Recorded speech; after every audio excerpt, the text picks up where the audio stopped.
The noise around the Bukit Jalil Stadium is going right up. Alfred Riedel not happy, he's walking onto the pitch.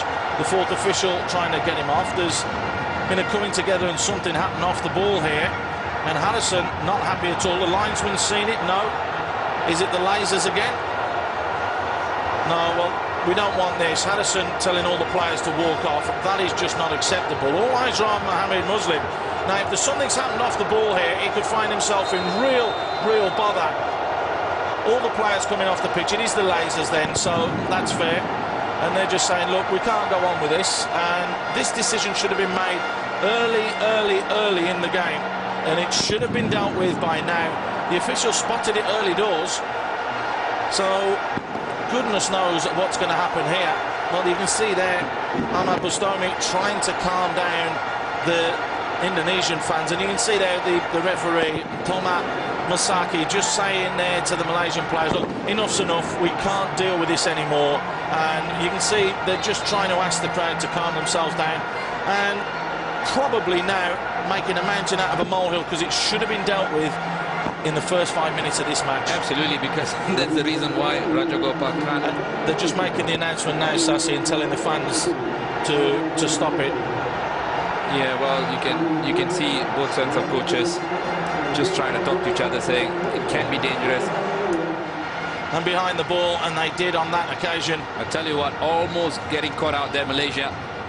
Were too eager to go forward and just really forgot a their real defensive mistake duties. there, and a chance here. Nur Sharul pulls it back, and it's a simple tap-in. It's all come from the mix-up of the lasers, and you can see Hamka trying to run the ball out of play, but Mohamed Safi becomes the hero of the hour. Well, just a break, taking its toll here, in my opinion. Players, like I said, they calm down, they cool down a bit. Well, I think this is where Malaysia need to push forward and try and get that second goal, because they've got the spring in the step all of a Great sudden. skill there, and a wonderful effort whipped in from Mohamed Safi. And as it was, coming in on the edge of the box was the substitute, Ashari.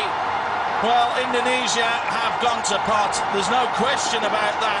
Malaysia now look as though they're on top, but Malaysia still pouring forwards. Nur Sharul trying to make things happen. Kuna now with the ball wide. He's got his skipper just outside him. Safi elects just to keep possession. Clipped in dangerously. Free header! It's three!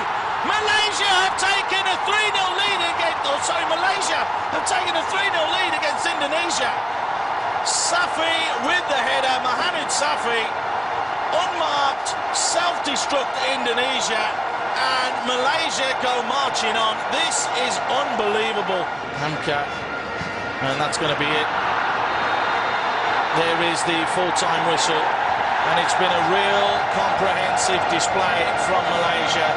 Absolutely brilliant throughout that second half. The talking point will be the 6.5-minute stop that we had because of the lasers being shone into the eyes of the Indonesian players.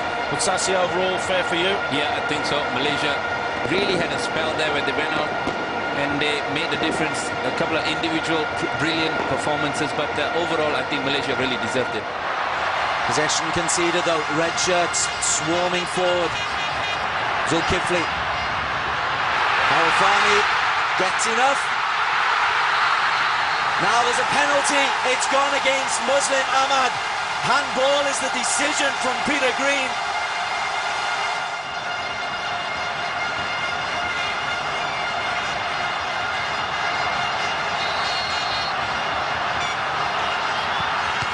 And it's saved by Karl Fahmy. As if this kid wasn't a hero already.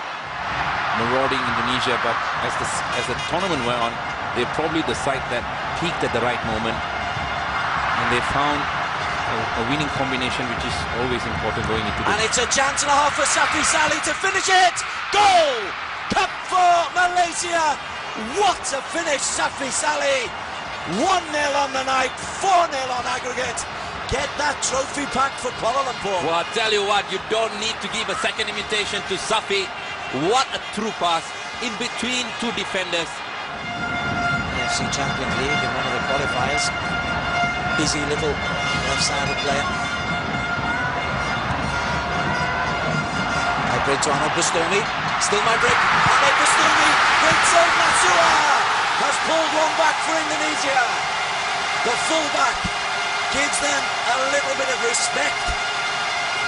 Perhaps hope, but definitely an equaliser. Well, to be fair, at least something for the fans who have turned up here in numbers.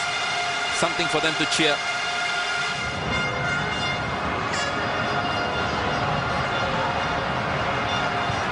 Ramdani. That's a very nice delivery to Ridwan. Ridwan deflected in. 2-1.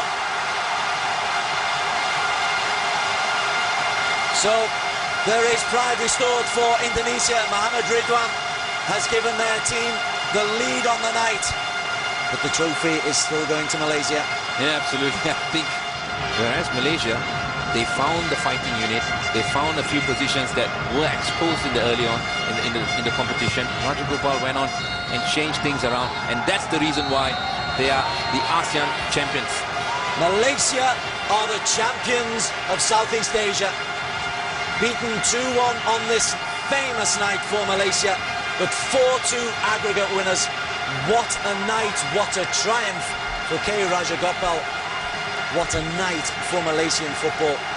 A new journey starts here. But now it moves from Vietnam to Malaysia. Safiq Rahim picks up the trophy. Malaysia are the champions of the ASEAN region. Suzuki Cup 2010 champions are Malaysia. Well, these are what dreams are made of. You look at the careers of every professional football player. You want to be in this team photo. You want to be the ones that wearing the gold medal. And to be really honest, that's something that I really miss from retiring from professional football. And you got these beautiful moments when you can actually reflect back and think, yeah, I had a successful career. And I'm sure this bunch of players will be looking back in years to come and say that was a beautiful run we had in that competition. Thoroughly deserved it. And as a unit, like I said, as a group of players, they really need to be proud of themselves.